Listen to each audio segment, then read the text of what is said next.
Program ಬಂದುಬಿಟ್ಟು BCom, subject ಬಂದುಬಿಟ್ಟು new venture planning, semester ಬಂದುಬಿಟ್ಟು 3rd, ಯೂನಿವರ್ಸಿಟಿ ಬಂದುಬಿಟ್ಟು ವಿಜಯನಗರ ಶ್ರೀಕೃಷ್ಣದೇವರಾಯ ಯೂನಿವರ್ಸಿಟಿ ಬಳ್ಳಾರಿ, ಸೆಷನ್ ಬಂದುಬಿಟ್ಟು 53. ಇದರ first today discuss about in this topic business plan preparation for new venture finance. ಇದ್ರಾಗ learning objectives ಅಂದರೆ ಕಲಿಕೆಯ ಉದ್ದೇಶಗಳು. ಫಸ್ಟ್ ಒಂದು ಬಂದುಬಿಟ್ಟು to define equity financing for entrepreneurs and outline it is main style ಅಂತ ಕರೆಯುತ್ತಾರೆ. ಅಂದರೆ ಕನ್ನಡದಾಗ ಹೇಳ್ಬೇಕಂದ್ರೆ ಉದ್ದಿಮೆಗಳಿಗೆ ಈಕ್ವಿಟಿ ಹಣಕಾಸು ವ್ಯಾಖ್ಯಾನಿಸಲು ಮತ್ತು ಅದರ ಮುಖ್ಯ ಶೈಲಿಗಳನ್ನು ರೂಪಿಸಲು ಅಧ್ಯಯನ ಮಾಡಬೇಕಾಗತ್ತೆ. ಸೆಕೆಂಡ್ ಒನ್ ಬಂದುಬಿಟ್ಟು to enable student understanding how venture obtained and manage finance, debt and equity ಅಂತ ಕರೆಯುತ್ತಾರೆ. ಅಂದರೆ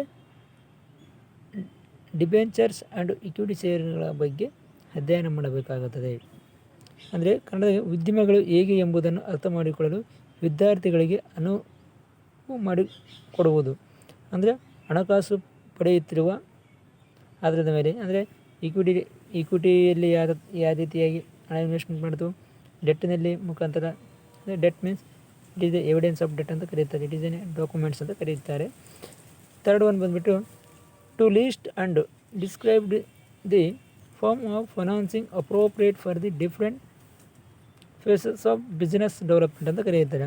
ಅಂದರೆ ಹಣಕಾಸಿನ ರೂಪಗಳು ಅಂತ ಕರೀತೀವಲ್ಲ, ಆ ಹಣಕಾಸಿನ ರೂಪಗಳನ್ನು ಪಟ್ಟಿ ಮಾಡಲು ಅಥವಾ ಅವುಗಳನ್ನು ವಿವರಿಸಲು ವಿವಿಧ ಸೂಕ್ತವಾದ ಹಂತಗಳನ್ನು ಒಳಗೊಂಡಿವೆ ಅಂತ ಹೇಳಬಹುದು. ಲರ್ನಿಂಗ್ ಔಟ್ಕಮ್ಸ್ ಕಲಿಕೆಯ ಕಾರ್ಯಗಳು. ಫಸ್ಟ್ ಒಂದು ಬಂದುಬಿಟ್ಟು able to describe financing consideration for entrepreneurs ಅಂತ ಕರೆಯುತ್ತಾರೆ.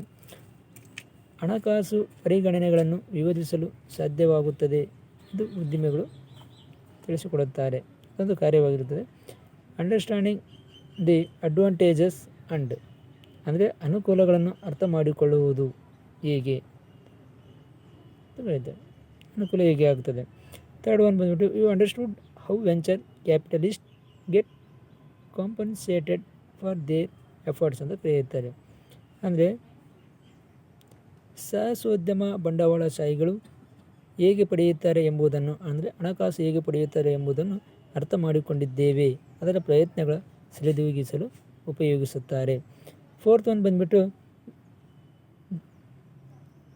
Structure of venture fund understood very well.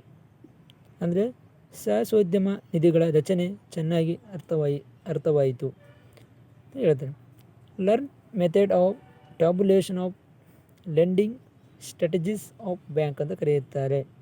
ಅಂದರೆ ಸಾಲ ನೀಡುವ ಕೋಷ್ಟಕವನ್ನು ಕಲಿತ ವಿಧಾನಗಳನ್ನು ಬ್ಯಾಂಕಿಂಗ್ ತಂತ್ರಜ್ಞಾನಗಳಿಂದ ಪಡೆದುಕೊಳ್ಳಲಾಗುತ್ತದೆ. ನೆಕ್ಸ್ಟ್ ಬಂದು ರಿಕ್ಯಾಪ್ ಸೆಷನ್. ಅಂದರೆ ರಿಕ್ಯಾಪ್ ಸೆಷನ್ ಅಂತಂದರೆ ಹೇಗೆ ಮರುಪಡೆಯುವುದು ಅಂತ ಕರೆಯುತ್ತಾರೆ. Learn about the management operations of business plan new venture in details ಅಂತ ಕರೆಯುತ್ತಾರೆ. ಅಂದರೆ ಕನ್ನಡದಾಗ ಹೇಳ್ಬೇಕಂದ್ರೆ ನಿರ್ವಹಣೆಯ ಬಗ್ಗೆ ಕಲಿತವರು ವ್ಯಾಪಾರ ಯೋಜನೆಗಳ ಕಾರ್ಯಾಚರಣೆಗಳನ್ನು ಹೇಗೆ ಹೊಸ ಉದ್ಯಮಗಳ ವಿವರವಾಗಿ ತಿಳಿದುಕೊಳ್ಳುತ್ತಾರೆ ಎಂಬುದನ್ನು ರಿಕ್ಯಾಪ್ ಸೆಷನ್ ತಿಳಿಸಿಕೊಡುತ್ತದೆ. ನೆಕ್ಸ್ಟ್ ಬಂದುಬಿಟ್ಟು finance. Money is like gasoline during a road trip. You don't want to run out of gas on your trip, but you are not doing a tour of gas station ಅಂತ ಕರೆಯುತ್ತಾನೆ. ಅಂದರೆ ಇದೇನು ಹೇಳ್ತದೆ ಅಂದರೆ ರಸ್ತೆ ಪ್ರವಾಸದ ಸಮಯದಲ್ಲಿಯೂ ಹಣವು ಗ್ಯಾಸಿನಂತಿದೆ, ನಮಗೆ ಬೇಡ. ನಿಮ್ಮ ಪ್ರವಾಸದಲ್ಲಿ ಅನಿಲ ಮುಗಿಯಲು ನೀವು ಅದನ್ನು ಮಾಡುತ್ತಿಲ್ಲ. ಅನಿಲಗಳ ಕೇಂದ್ರಗಳ ನಿವಾಸ ಕರೆಯುತ್ತೇವೆ. ಇದರಲ್ಲಿ ಬಂದ್ಬಿಟ್ಟು Tom of valley foundation CEO of lead media ಅಂತ ಕರೆಯುತ್ತಾರೆ. ಅನಿಲ ಕೇಂದ್ರ ಪ್ರವಾಸ ಟೈಮ್ ಓ ರೈಲ್ ಪ್ರತಿಷ್ಠಿತ ಮತ್ತು ಓ ರೈಲ್ ಮಾಧ್ಯಮಗಳ CEO ಅಂತ ಕರೆಯುತ್ತಾರೆ. ಥರ್ಡ್ ಒನ್ ಬಂದು next session the vision not the money, the money will end up following you ಅಂತ ಕರೆಯುತ್ತಾರೆ. ದೃಷ್ಟಿಯನ್ನು ಬೆನ್ನಟ್ಟಿ ಹಣವು ಕೊನೆಗೊಳ್ಳುತ್ತದೆ, ನಿಮ್ಮನ್ನು ಅನುಸರಿಸುತ್ತಿದ್ದಾರೆ ಅಂತ ಹೇಳ್ತಾರೆ.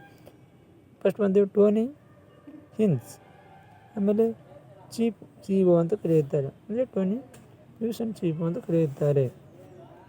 ಇವರು ಹಣಕಾಸಿನ ಬಗ್ಗೆ ಅಧ್ಯಯನ ನಡೆಸಿದ್ದಾರೆ. Overview of financing. First financing ಅಂದರೆ ಹಣಕಾಸು ಅವಲೇಖನ ಅಂತ ಕರೆಯುತ್ತಾರೆ. ಅದರಲ್ಲಿ ಫಸ್ಟ್ ಹಣಕಾಸು ಬಂದು ಫಸ್ಟ್ ಅದರಲ್ಲಿ ಸ್ಟಾರ್ಟಿಂಗ್ ಕ್ಯಾಪಿಟಲ್ ಅಂದರೆ ಬಂಡವಾಳವನ್ನು ಪ್ರಾರಂಭಿಸಲಾಗುತ್ತದೆ. ಪ್ರಾರಂಭದಲ್ಲಿ ಬಂಡವಾಳ ಯಾವ ಥರ ಆಯ್ಕೆ ಮಾಡಿಕೊಳ್ಳುತ್ತಾರೆ. ಎರಡನೇದು ಬಂದು ಬೂಸ್ಟಪ್ ಫೈನಾನ್ಸಿಂಗ್ ಅಂತ ಕರೆಯುತ್ತಾರೆ, ಬೂಟ್ ಸ್ಟ್ರಾಪ್ ಹಣಕಾಸು ಅಂತ ಕರೆಯುತ್ತಾರೆ. ಥರ್ಡ್ ಒಂದು ಬಂದುಬಿಟ್ಟು ಪರ್ಸ್ನಲ್ ಮನಿ ಅಂತ ಕರೆಯುತ್ತಾರೆ, ಅಂದರೆ ವೈಯಕ್ತಿಕ ಹಣ ಇರ್ತದೆ.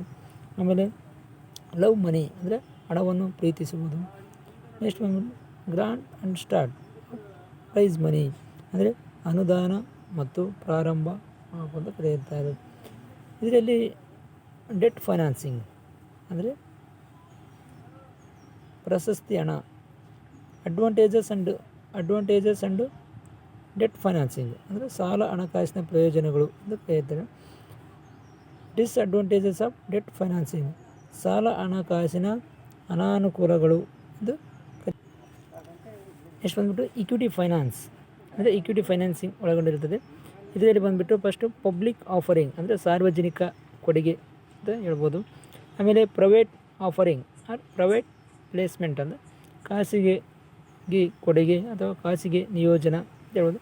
ವೆಂಚರ್ ಕ್ಯಾಪಿಟಲ್ ಅಂದರೆ ಸಾಹಸೋದ್ಯಮ ಬಂಡವಾಳ. ನೆಕ್ಸ್ಟ್ ಆ್ಯಂಗಲ್ ಇನ್ವೆಸ್ಟರ್ಸ್ ಅಂದರೆ ಎಂಜಿನ್ ಹೂಡಿಕೆಗಾರರು. ಆಮೇಲೆ ಈಕ್ವಿಟಿ ಕ್ರೌಡ್ ಫಂಡಿಂಗ್ ಅಂತ ಕರೀತಾರೆ. ಡುವಲ್ ಡೀಲಿಂಗ್ಸ್ ಸರಿಯಾದ ಪರಿಶ್ರಮ. ಆಮೇಲೆ ಅಡ್ವಾಂಟೇಜಸ್ ಆಫ್ ಈಕ್ವಿಟಿ ಫೈನಾನ್ಸಿಂಗ್ ಅಂದರೆ ಈಕ್ವಿಟಿ ಫೈನಾನ್ಸ್ನ ಅನುಕೂಲಗಳು. ಆಮೇಲೆ ಡಿಸ್ಅಡ್ವಾಂಟೇಜಸ್ ಆಫ್ ಈಕ್ವಿಟಿ ಫೈನಾನ್ಸಿಂಗ್ ಅಂದರೆ ಈಕ್ವಿಟಿ ಹಣಕಾಸಿನ ಅನಾನುಕೂಲಗಳು ಒಳಗೊಂಡಿರುತ್ತೇವೆ ಇದರಲ್ಲಿ. ನೆಕ್ಸ್ಟ್ ಬಂದುಬಿಟ್ಟು sources of financing for different phase of development. ಅದರಲ್ಲಿ ಎರಡು ರೀತಿಯಾಗಿ ಒಳಗೊಂಡಿವೆ. ಒಂದು first one ideal development phases, second one start up phases ಅಂದರೆ ವಿಭಿನ್ನ ಹಣಕಾಸಿನ ಮೂಲಗಳ ಅಭಿವೃದ್ಧಿ ಹಂತಗಳೆಂದು ಕನ್ನಡದಲ್ಲಿ ಕರೆಯುತ್ತಾರೆ. ಅದರಲ್ಲಿ ಫಸ್ಟ್ ಒನ್ ಬಂದುಬಿಟ್ಟು ಐಡಿಯಾ ಅಭಿವೃದ್ಧಿ ಅಂತ. ಇದರಲ್ಲಿ ಬಂದು ಪರ್ಸ್ನಲ್ ಸೋರ್ಸಸ್ ಅಂದರೆ ವೈಯಕ್ತಿಕ ಮೂಲಗಳು ಇರುತ್ತವೆ. ಸೆಕೆಂಡ್ ಒನ್ ಬಂದು ಎಕ್ಸ್ಟ್ಯಾಂಡ್ ಪರ್ಸ್ನಲ್ ಸೋರ್ಸಸ್ ಅಂದರೆ ವಿಸ್ತೃತ ವೈಯಕ್ತಿಕ ಮೂಲಗಳು. ಥರ್ಡ್ ಬಂದು ಆ್ಯಂಗಲ್ ಇನ್ವೆಸ್ಟರ್ಸ್ ಪಾಸಿಬಿಲಿ ಅಂದರೆ ಇಂಜಿನ್ ಹೂಡಿಕೆದಾರರು ಅಂತ ಕರೆಯುತ್ತಾರೆ.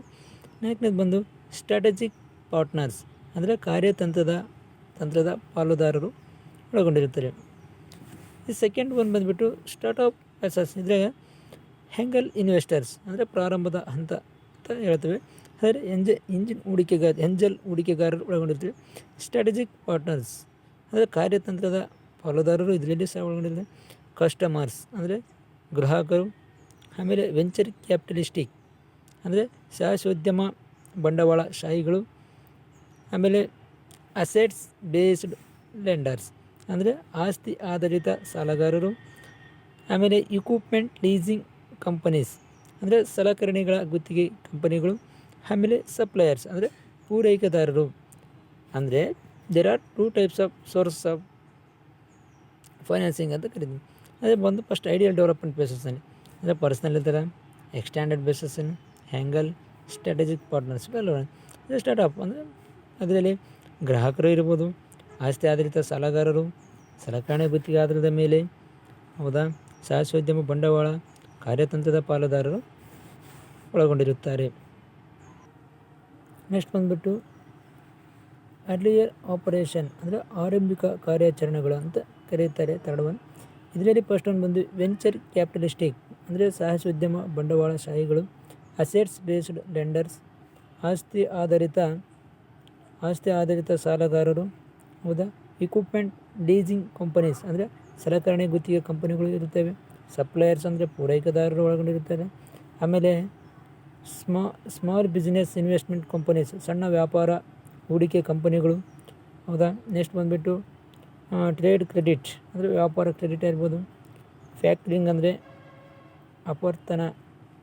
ಅಪವರ್ತನ ಅಂತ ಹೇಳ್ಬೋದು. ನೆಕ್ಸ್ಟ್ ಬಂದುಬಿಟ್ಟು ಫೋರ್ತ್ ಒನ್ ಗ್ರೌತ್ ಫಾಸಸ್ ಅಂದರೆ ಬೆಳವಣಿಗೆಯ ಹಂತ. ಅದರಲ್ಲಿ ಫಸ್ಟ್ ಒನ್ ಬಂದುಬಿಟ್ಟು ವೆಂಚರ್ ಕ್ಯಾಪಿಟಲಿಸ್ಟಿಕ್ ಅಂದರೆ ಸೇಮ್ ಉದ್ದಿಮೆ ಬಂಡವಾಳದಾರರು, ಅಸೆಟ್ಸ್ ಬೇಸ್ ಆಸ್ತಿ ಆಧಾರಿತ ಸಾಲಗಾರರು, ಸಪ್ಲೈಯರ್ಸು ಅದು ಒಳಗೊಂಡಿರ್ತಾರೆ. ಆಮೇಲೆ ಟ್ರೇಡ್ ಕ್ರೆಡಿಟರ್ಸ್ ಒಳಗೊಂಡಿರ್ತಾರೆ. ಫ್ಯಾಕ್ಟ್ರಿಂಗ್ ಅಂದರೆ ಅಪವರ್ತನ, ವ್ಯಾಪಾರ ಕ್ರೆಡಿಟು, ಅದರ ಸಣ್ಣ ವ್ಯಾಪಾರ ಹೂಡಿಕೆ ಕಂಪನಿಗಳು ಒಳಗೊಂಡಿರ್ತಾರೆ. ನೆಕ್ಸ್ಟ್ ಫಿಫ್ತ್ ಒನ್ ಬಂದುಬಿಟ್ಟು ಗ್ರೌತ್ ಫಾಸಸ್ ಅಂತ ಕರೀತಾರೆ, ಅಂದರೆ ಸಾಲಗಾರರು ಅಂತ ಕರೀತಾರೆ. ಇದರಲ್ಲಿ ಬಂದು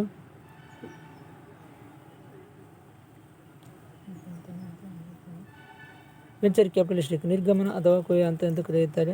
ಅಸೆಟ್ಸ್ ಬೇಸ್ಡ್ ಅಂತ ಸಾರ್ವಜನಿಕ ಸಾಲಗಳು ಒಳಗೊಂಡಿರುತ್ತೇವೆ. ಆಮೇಲೆ equipment leasing, suppliers, same is also factoring. Next ಬಂದುಬಿಟ್ಟು ಎಕ್ಸಿಸ್ಟಿಂಗ್ ಅಥವಾ ಎಕ್ಸಿಟ್ ಆರ್ ಅವೆರೆಸ್ಟ್ ಫಾಸಸ್ ಅಂತ ಕರೆಯುತ್ತಾರೆ, ಅಂದರೆ ಮೆಜ್ಲೈನ್ ಸಾಲಗಾರರು. ಫಸ್ಟ್ ಬಂದು ಮೆಜ್ಲೈನ್ ಲೆಂಡರ್ಸ್ ಅಂದರೆ ಮೆಜ್ಲೈನ್ ಸಾಲಗಾರರು ಅಂದರೆ ಸಾರ್ವಜನಿಕ ಸಾಲ, ಪಬ್ಲಿಕ್ ಡೆಟಾ ಇರ್ಬೋದು. ಇನಿಷಿಯಲಿ ಪಬ್ಲಿಕ್ ಆಫರಿಂಗ್ ಅಂದರೆ ಆರಂಭಿಕ ಸಾರ್ವಜನಿಕ ಕೊಡುಗೆಗಳು ಆಗಿ ಒಳಗೊಂಡಿರುತ್ತೇವೆ. ಅಂದರೆ ನಾವು ಏನೆಲ್ಲ ನೋಡ್ತಿದ್ದೀವಿ ಅಂತಂದರೆ sources of financing for different phases ಅಂದರೆ ಐಡಿಯಲ್ ಡೆವಲಪ್ಮೆಂಟ್ ಬೇಸಿಸ್ ಮೇಲೆ ನೋಡಿದ್ವಿ, ಸ್ಟಾರ್ಟ್ಅಪ್ ಬೇಸಿಸ್ ಮೇಲೆ ನೋಡಿದ್ವಿ, ಅರ್ಲಿಯರ್ ಆಪರೇಷನ್ ಬೇಸಿಸ್ ಮೇಲೆ ನೋಡಿದ್ವಿ, growth bases, next exit or harvest bases. There are the 5 sources of the different bases of the financing ಅಂತ ಹೇಳ್ಬೋದು. Last ಬಂದ್ಬಿಟ್ಟು summary session. At the end of will be able to describe to financing consideration for entrepreneurs. The advantages and disadvantages of debt financing and equity financing varies from financing appropriate for the different phases of business development. ಅಂದರೆ ನಾವು debt and equity ಫೈನಾನ್ಸ್ನಲ್ಲಿರ್ತಕ್ಕಂಥ advantages ಮತ್ತು ಡಿಸ್ಅಡ್ವಾಂಟೇಜಸ್ನ ಆಧಾರದ ಮೇಲೆ ನೋಡ್ಕೊಂಡಿದ್ರೆ ನಮಗೆ summary session ಒಳಗಡೆ ಏನು ತಿಳಿದು ಬರ್ತದೆ ಅಂದರೆ ಕೊನೆಯಲ್ಲಿ ನಾವು ವಿವರಿಸಲು ಸಾಧ್ಯವಾಗುತ್ತದೆ. ಅಂದರೆ ಒಂದು ಉದ್ದಿಮೆ ಸಂಸ್ಥೆಯಲ್ಲಿ ಆಗ್ತಕ್ಕಂಥ ಅಂದರೆ ಇಕ್ವಿಟಿ ಮತ್ತು ಡೆಟ್ ಫೈನಾನ್ಸ್ನಲ್ಲಿರ್ತಕ್ಕಂಥ ಅನುಕೂಲಗಳು ಮತ್ತು ಅನಾನುಕೂಲಗಳ ಆಧಾರದ ಮೇಲೆ ಎಲ್ಲ ಅಂಶಗಳನ್ನು ಒಳಗೊಂಡಿರುವಂತೆ ಈ ಇಕ್ವಿಟಿ ಮತ್ತು ಡೆಟ್ ಫೈನಾನ್ಸು ಒಳಗೊಂಡಿದೆ. ನೆಕ್ಸ್ಟ್ ಬಂದುಬಿಟ್ಟು MCQ ಕ್ವಶನ್ಸ್. ಇದರಲ್ಲಿ ಫಸ್ಟ್ ಕ್ವಶನ್ ಬಂದು business finance addresses which of the following. ಎದ್ರ ಬೇಸಿಸ್ ಮೇಲೆ ಒಳಗೊಂಡಿದೆ? ಎ ಕ್ಯಾಪಿಟಲ್ ಬಜೆಟಿಂಗ್, ಬಿ ಬಂದುಬಿಟ್ಟು ಕ್ಯಾಪಿಟಲ್ ಸ್ಟ್ರಕ್ಚರ್, ಸಿ ಬಂದು ವರ್ಕಿಂಗ್ ಕ್ಯಾಪಿಟಲ್, ಡಿ ಬಂದು all of the given option ಅಂತ ಕರೆಯುತ್ತಾರೆ. ಅಂದರೆ business finance addresses which of the following ಎದ್ರ ಬೇಸಿಸ್ ಮೇಲೆ ಒಳಗೊಂಡಿದೆ? ಅಂದರೆ ಕ್ಯಾಪಿಟಲ್ ಬಜೆಟಿಂಗ, ಅಲ್ಲ ಬಿ ಕ್ಯಾಪಿಟಲ್ ಸ್ಟ್ರಕ್ಚರ, ಸಿ ಬಂದು ವರ್ಕಿಂಗ್ ಕ್ಯಾಪಿಟಲ, ಡಿ ಬಂದು ಆಲ್ ಆಫ್ ದಿ ಆಪ್ಷನ್ ಅಂತ ಕರೀತಾರೆ. ಅಂದರೆ ಇದಕ್ಕೆ ಆನ್ಸರ್ ಬಂದುಬಿಟ್ಟು all of the given option. ಅಂದರೆ ಕ್ಯಾಪಿಟಲ್ ಬಜೆಟಿಂಗು ಒಳಗೊಂಡಿರುತ್ತದೆ, ಕ್ಯಾಪಿಟಲ್ ಸ್ಟ್ರಕ್ಚರು ಒಳಗೊಂಡಿರ್ತದೆ, ವರ್ಕಿಂಗ್ ಕ್ಯಾಪಿಟಲ್ ಆಲ್ಸೋ ಒಳಗೊಂಡಿರ್ತದೆ. ಹೌದಾ? ಸೆಕೆಂಡ್ ಕ್ವೆಶನ್ ಬಂದುಬಿಟ್ಟು in which type of business all owners share in gain and loss and all have unlimited ability for all business debts ಅಂತ ಕರೀತಾರೆ. ಯಾವ ಟೈಪ್ಸ್ನ ಬಿಸ್ನೆಸ್ ಫೈನಾನ್ಸ್ ಒಳಗೊಂಡಿದೆ? Sole proprietorship, general partnership, limited partnership and corporations ಒಳಗೊಂಡಿದೆ. ಯಾವ partnership ಫಾರ್ಮನ್ನು ಈ debt finance ಒಳಗೊಂಡಿರ್ತದೆ ಅಂತ ಹೇಳ್ತಾರೆ. ಆದರೆ ಹೌದಾ, ಅವು ನೋಡಿದ್ವಿ ಜನರಲ್ ಪಾರ್ಟ್ನರ್ಶಿಪ್, ಬಿ ನೋಡಿದ್ವಿ, ಸಿ ಲಿಮಿಟೆಡ್ ಪಾರ್ಟ್ನರ್ಶಿಪ್ ನೋಡಿದ್ವಿ, ಡಿ ಬಂದು ಕಾರ್ಪೊರೇಷನ್ ನೋಡಿದ್ವಿ. ಇದಕ್ಕೆ ಆನ್ಸರ್ ಬಂದುಬಿಟ್ಟು ಜನರಲ್ ಪಾರ್ಟ್ನರ್ಶಿಪ್ ಇರುತ್ತದೆ. ಥರ್ಡ್ ಕ್ವೆಶನ್ ಬಂದುಬಿಟ್ಟು which one of the following terms refers to the risk arise for fund owners for fluctuating interest rate ಅಂತ ಕರೀತಿದೆ. ಫ್ಲಕ್ಚುವೇಟಿಂಗ್ ಇಂಟ್ರೆಸ್ಟ್ ರೇಟ್ ಇದರ ಆಪ್ಷನ್ ಬಂದುಬಿಟ್ಟು A fluctuation of risk, second B ಬಂದುಬಿಟ್ಟು interest rate risk, C ಬಂದುಬಿಟ್ಟು real time risk, D ಬಂದುಬಿಟ್ಟು inflation risk ಅಂತ ಕರೆಯುತ್ತಾರೆ. ಅಂದರೆ ಯಾವ ರಿಸ್ಕ್ನ ಒಳಗೊಂಡಿರುತ್ತದೆ ಅಂತ ಕರೆಯುತ್ತಾರೆ. ಆದರೆ ಇದಕ್ಕೆ ಆನ್ಸರ್ ಬಂದುಬಿಟ್ಟು ಸಿ ರಿಯಲ್ ಟೈಮ್ ರಿಸ್ಕ್ ಅಂತ ಕರೆಯುತ್ತಾರೆ. Last fourth one question if a firm used cash to purchase inventory it is quick ratio will be ಏನು ಇನ್ಕ್ರೀಸ್ ಆಗಿರ್ತದೆ, ಬಿ ಡಿಕ್ರೀಸ್ ಆಗಿರ್ತದೆ, ಸಿ ರಿಮೈನಿಂಗ್ ಅಫೆಕ್ಟೆಡ್ ಆಗಿರ್ತದೆ, ಇಲ್ಲಿ ಬಿಕಮ್ ಎ ಜೀರೋ ಆಗಿರುತ್ತದೆ. ಅಂದರೆ cash purchase inventories ಅಂತ ಕರೀತಾರಲ್ಲ, ಕ್ವಿಕ್ ರೇಷಿಯೋ. ಅದ್ರಾಗ ಆನ್ಸರ್ ಬಂದುಬಿಟ್ಟು ಬಿ ಡಿಕ್ರೀಸ್ ಆಗಿರುತ್ತದೆ. ಲಾಸ್ಟ್ 5th ಒನ್ ಕ್ವಶನ್ ಬಂದುಬಿಟ್ಟು financial policy is evaluated by which one of the following. ಅಂದರೆ ಯಾವ ಪಾಲಿಸಿನ ಒಳಗೊಂಡಿದೆ? ಎ ಪ್ರಾಫಿಟ್ ಮ್ಯಾಕ್ಸಿಮೇಷನ್, ಬಿ ಬಂದು total assets turnover, C ಬಂದುಬಿಟ್ಟು ಡೆಟ್ ಈಕ್ವಿಟಿ ರೇಷಿಯೋ, ಡಿ ಬಂದುಬಿಟ್ಟು none of the given option. ಅಂದರೆ answer ಬಂದುಬಿಟ್ಟು ಸಿ ಡೆಟ್ ಈಕ್ವಿಟಿ ರೇಷಿಯೋನ ಒಳಗೊಂಡಿರುತ್ತದೆ.